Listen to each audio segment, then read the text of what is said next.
बिस्मिल्लाहिर्रहमानिर्रहीम। अस्सलाम वालेकुम डियर स्टूडेंट। आज का हमारा टॉपिक है साइक्लिक फास्फोरिलेशन। फास्फोरिलेशन जैसे कि हम पहले भी पढ़ चुके हैं कि फास्फोरस का किसी भी चीज़ में ऐड होना, लेकिन यहाँ पे लेंगे हम एटीपी का पैदा होना। हम नॉन साइक्लिक फास्फोरिलेशन कल पढ़ चुके थे आज हम पढ़ते हैं cyclic phosphorylation. When there is a less amount of ATP for Calvin cycle, जब कैल्विन साइकिल के लिए ATP की अमाउंट कम हो जाएगी कैल्विन साइकिल को चलाने के लिए, द NADPH अकोमुलेट्स जमा होना शुरू हो जाएगा क्लोरोप्लास्ट में। जब ATP की मिकदार कैल्विन साइकिल को चलाने के लिए कम हो जाएगी तो NADPH अकोमुलेट जमा होना शुरू हो जाएगा क्लोरोप्लास्ट में। जब NADPH क्लोरोप्लास्ट में जमा हो जाएगा तो ये मजबूर कर देगा temporary shiftness from non cyclic to electron flow, यानी कि non cyclic to electron flow to cyclic flow. यानी कि इलेक्ट्रॉन नॉन साइक्लिक पढ़ा था हमने, जब इलेक्ट्रॉन एक एंड से मूव करे दूसरे एंड पर जाके उसकी एंडिंग हो जाए। लेकिन नॉन साइक्लिक में हम ये पढ़ेंगे कि जिसमें इलेक्ट्रॉन बार बार मूव करता रहे। नॉन साइक्लिक में तो ये था कि हमने इलेक्ट्रॉन एक एंड से मूव करता था और दूसरे में जाके एंड हो जाता था। जैसे कि अगर हमने इधर देखें, इलेक्ट्रॉन यहाँ से मूव करना स्टार्ट करते थे PS1 में, PS1 से फिर यहाँ पे NADPH में, यहाँ तक इसकी एंडिंग हो जाएगी। लेकिन यहाँ पे हम नॉन साइक्लिक फास्फोरिलेशन में ये देखेंगे कि जब नॉन साइक्लिक कैल्विन साइकिल के लिए ATP की मिकदार कम हो जाएगी तो यहाँ से फिर इलेक्ट्रॉन एक अल्टरनेटिव पाथ ले लेंगे, यानी एक और रास्ता तब्दील कर लेंगे, जिसे हम कहेंगे साइक्लिक फास्फोरिलेशन। यही दिस इंक्रीज इन NADPH में stimulate the temporary shiftness from non-cyclic to electron flow. This cyclic electron flow continuous, ये साइक्लिक इलेक्ट्रॉन फ्लो उस वक्त तक जारी रखता है जब तक ATP अपनी डिमांड को पूरी ना कर ले। The cyclic flow is a short circuit, लिहाजा साइक्लिक फ्लो एक शॉर्ट सर्किट प्रोसेस है। ड्यूरिंग द साइक्लिक फास्फोरिलेशन के दौरान होता क्या है, during cyclic phosphorylation the photo excited electron take an alternative path, एक दूसरा रास्ता ले लेता है जिसमें इलेक्ट्रॉन फ्लो के साइक्लिक इलेक्ट्रॉन फ्लो के दौरान in the reaction of photosynthesis के रिएक्शन में the path use only photosystem 1 use करता है, ना कि फोटोसिस्टम 2। अगर हम यहाँ पे देखें तो साइक्लिक फास्फोरिलेशन के दौरान यहाँ से इलेक्ट्रॉन मूव करना स्टार्ट करेगा, ऐसे इलेक्ट्रॉन ट्रांसपोर्ट चेन से PS1 में, PS1 से फिर हमने नॉन साइक्लिक में पढ़ा था कि यहाँ से FD से आगे NADPH, यहाँ से NADPH रिडक्टेज एंजाइम थे, वो उनको NADPH में रिड्यूस कर देते थे। लेकिन यहाँ से हम ये अल्टरनेटिव FAD के बाद फिर ये साइटोक्रोम कम्प्लेक्स से फिर प्लास्टोसाइनाइन, इसके बाद फिर PS1 इधर आ जाएगा। जैसे यहाँ से ये इलेक्ट्रॉन मूव करेगा, यहाँ से ATP रिलीज करेगा, इन एनर्जी रिलीज करते हैं in the form of ATP। यहाँ से फिर ये इलेक्ट्रॉन वापस प्राइमरी इलेक्ट्रॉन एक्सेप्टर के पास, यहाँ से फिर FD में फिर यह अल्टरनेटिव पाथ ले लेगा, यहाँ इस तरफ नहीं जाएगा, ये सेकंड इलेक्ट्रॉन ट्रांसपोर्ट में हरकत नहीं करेगा, यानी यहाँ इसके थ्रू मूव नहीं करेगा, बल्कि ये अल्टरनेटिव पाथ ले लेगा। साइटोक्रोम कम्प्लेक्स के पास आएगा, फिर PCR के बाद PS1 में।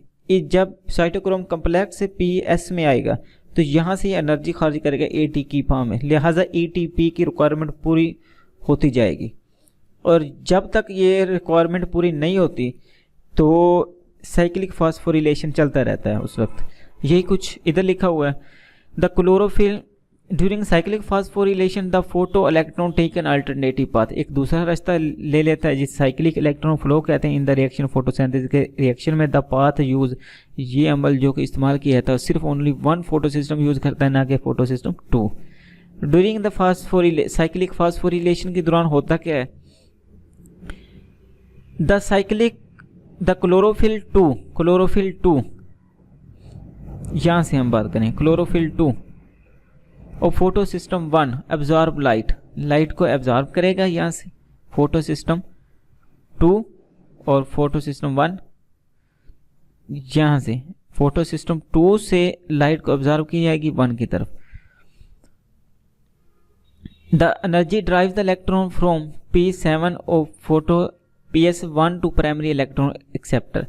जैसे ही यहाँ से एनर्जी को एब्जॉर्ब किया जाएगा, एब्जॉर्ब करने के बाद यहाँ से इलेक्ट्रॉन एक्साइटेड होंगे, एक्साइटेड होने के बाद प्राइमरी इलेक्ट्रॉन एक्सेप्टर के पास जाएंगे।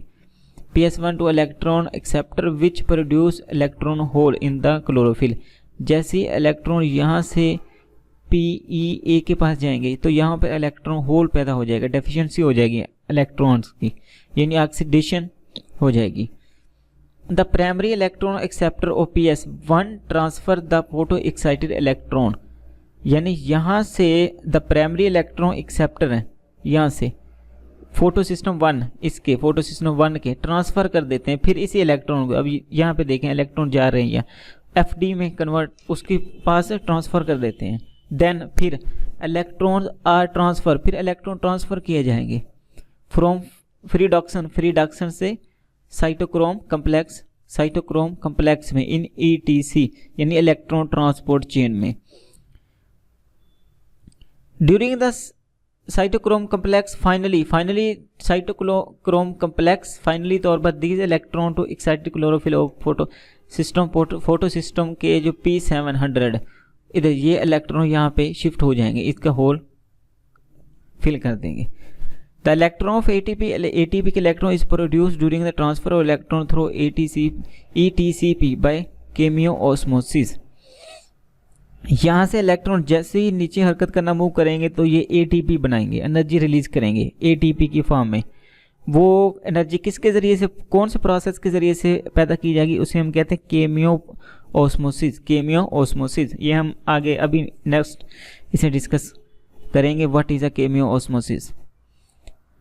The NADP is not produce. अब देखें यहाँ पे ना तो NADP, क्यों इसने अल्टरनेटिव पाथ ले लिया है, यहाँ पे ये सेकंड इलेक्ट्रॉन ट्रांसपोर्ट में मूव नहीं करता इलेक्ट्रॉन, इसलिए ना तो इसमें NADPH पैदा हो रही है, ना ही यहाँ पर पानी स्प्लिट होता था, पानी टूटता, ना ही ऑक्सीजन पैदा हो रही है।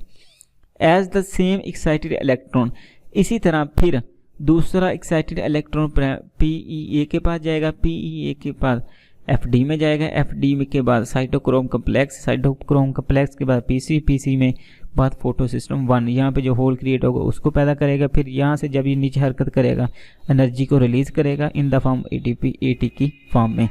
लिहाजा NADPH is not produce, oxygen also not release, oxygen में रिलीज नहीं होती। As the same excited electron, इसी तरह सेम एक्साइटेड इलेक्ट्रॉन जो हैं आर रिटर्न बैक, वापस कर दिए जाते हैं टू द एक्साइटेड क्लोरोप्लास्ट में by producing a whole of ATP का एक मॉलिक्यूल पैदा करते हुए। So it is called a cyclic phosphorylation, इसे हम कहते हैं साइक्लिक फास्फोरिलेशन। आगे हमने पढ़ा था कि ATP किसकी फॉर्म में पैदा किए थे, किस प्रोसेस के जरिए से पैदा की जाती है, तो उसका नाम था केमियो ऑस्मोसिस। केमियो ऑस्मोसिस को डिस्कस कर लेते हैं। केमियो ऑस्मोसिस, सबसे पहले डेफिनेशन की बात करें, वो अमल जिसमें ATP पैदा की जाती है during the both cyclic and non cyclic phosphorylation.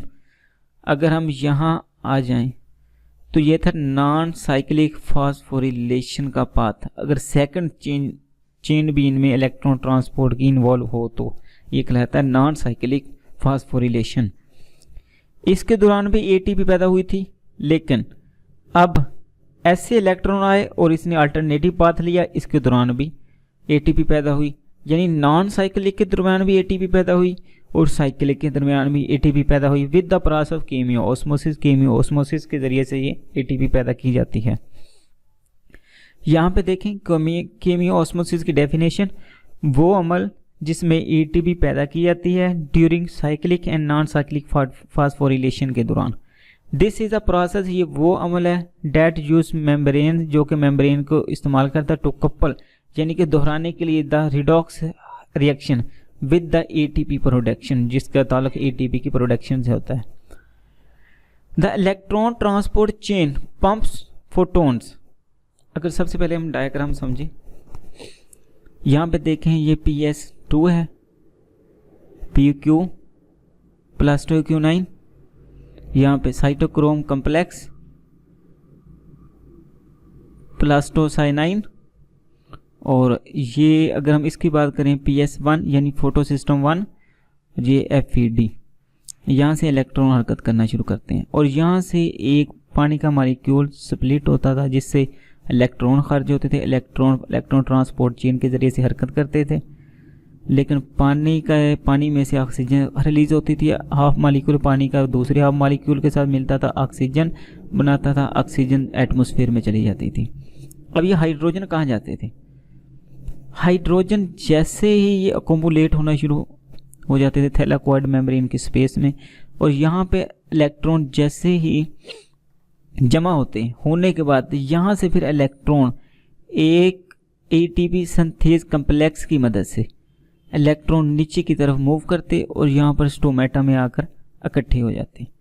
यहाँ पे अगर हम इसको डिफाइन करें, पढ़ें इसी स्टेटमेंट को कि इलेक्ट्रॉन नीचे से आते थे, इसके दौरान एटीपी बनाते थे ये। Then the hydrogen ion move down their gradient. Gradient का लफ्ज़ जब भी हम इस्तेमाल करते हैं तो ये किसी भी एक जगह से दूसरे जगह पर मॉलिक्यूल्स का मूव करना है। ग्रेडियंट एक कंसंट्रेटेड ग्रेडियंट से through special complex hydrogen ion move करते थे डाउन नीचे की तरफ, यहाँ पे नीचे की तरफ देयर ग्रेडियंट अपने ग्रेडियंट से थ्रू स्पेशल खास किस्म के स्पेशल कम्प्लेक्स की मदद से कॉल्ड एटीपी सिंथेज, उसे हम एटीपी सिंथेज कहते थे, विच आर बिल्ट। अब ये देखें ये एटीपी सिंथेज आर बिल्ट यानी धंसी हुई हैं या लगी हुई हैं इन थैलाकोइड मेम्ब्रेन, इन्हें थैलाकोइड मेम्ब्रेन में लगी हुई, ये थैलाकोइड मेम्ब्रेन हैं, ये होल इन्हें ये थैलाकोइड मेम्ब्रेन में लगी हुई हैं in the thylakoid membrane during the diffusion of hydrogen. Hydrogen जैसे ही नीचे आता है तो आप लोगों को पता है कि जब कोई चीज़ ऊपर से नीचे की तरफ मूव करे तो उसमें काइनेटिक एनर्जी होती है। जैसे ही हाइड्रोजन नीचे आएगा energy of electron is used. ये जो एनर्जी है, जैसे यहाँ से इलेक्ट्रॉन नीचे हाइड्रोजन नीचे आना शुरू किए, इनके इलेक्ट्रॉन इनकी जो एनर्जी थी इलेक्ट्रॉन की उसको इस्तेमाल किया गया क्या बनाने के लिए? एटीपी बनाने के लिए। तो सबसे जो अगला प्रोसेस है यही है, जैसे ही हाइड्रोजन मूव करते हैं डाउन अपने ग्रेडियंट से तो ख़ास किस्म के कम्प्लेक्स की मदद से मूव करते हैं, इसे हम कहते हैं एटीपी सिंथेज, जो कि थैलाकोइड मेम्ब्रेन में लगा होता है। और इस डिफ्यूजन के दौरान इलेक्ट्रॉन की एनर्जी है जो हाइड्रोजन की वो इस्तेमाल की जाती है एटीपी बनाने के लिए। जब हाइड्रोजन यहाँ पे आ जाएंगे, अब अंदर कंसनट्रेटेड ज़्यादा है, बाहर कंसनट्रेटेड कम है। जैसे ही इनको अंदर पंप किया जाएगा तो कुछ हमें एनर्जी ज़रूरत होती है, जिसके लिए हम इस्तेमाल करते हैं पंप का लफ्ज़ इस्तेमाल करते हैं हम। अब यहाँ पे हम पढ़ते हैं the electron transport chain. Electron transport chain pump the electron photon को ये मूव करवाएंगे अक्रॉस द मेम्ब्रेन के ज़रिए से थैलाकोइड की during the photosynthesis into the thylakoid space में। अब यहाँ से इलेक्ट्रॉन देखें थैलाकोइड स्पेस में जा रहे हैं। द इलेक्ट्रॉन यानी photons move by using the pump of electron transport chain. Electron transport chain का पंप यूज़ करते हैं, यानी एनर्जी, ये एनर्जी रिलीज हो रही है यहाँ पर। जैसे इलेक्ट्रॉन मूव करते हैं, हमने पढ़ा था कि अपनी एनर्जी को डिक्रीज करते हैं और एटीपी बनाते हैं। यहाँ पे ये जो एनर्जी इन्वॉल्व होती थी, एनर्जी रिलीज होती थी, अब ये इस्तेमाल होगी फोटोन्स को थैलाकोइड स्पेस में ले जाने के लिए थैलाकोइड मेम्ब्रेन के ज़रिए से। तो energy used for this pumping comes from electrons. Energy इस्तेमाल की जाती है फॉर पंप करने के लिए, यानी ऊपर ले जाने के लिए। एनर्जी फ्रॉम द इलेक्ट्रॉन से मूव करती है, moving through the electron transport chain, जो कि इलेक्ट्रॉन ट्रांसपोर्ट चेन के जरिए से मूव करते थे, उनमें से आती थी ये energy. This energy is transferred, ये एनर्जी तब्दील कर दी जाती है इनटू पोटेंशियल एनर्जी में store in the form of hydrogen. यहाँ पे अब जाके यही एनर्जी हाइड्रोजन के आयंस में स्टोर कर ली जाएगी to form a H gradient across the membrane के ज़रिए से जब ये अंदर जाएंगे। ये हम पढ़ चुके हैं कि जैसे ही इलेक्ट्रॉन नीचे मूव करेंगे एक स्पेशल प्रोटीन की मदद से करते हैं जिसे एटीपी सिंथेज कहते हैं, जो कि थैलेकॉइड मेम्ब्रेन में लगी होती है। अगर इसकी बात करें जब इनकी डिफ्यूजन होती है तो इनकी जो इलेक्ट्रॉन की एनर्जी है वो एनर्जी बनाने में इस्तेमाल होती है जिसे हम एटीपी का नाम देते हैं। ये था अमल केमियोस्मोसिस, यानी कि एनर्जी पैदा करने का अमल जो कि साइक्लिक और नॉन साइक्लिक फास्फोरिलेशन में इस्तेमाल होता है। सो आज का था ये हमारा टॉपिक। उम्मीद है आप लोगों को समझ आई होगी। ओके, अल्लाह हाफिज़।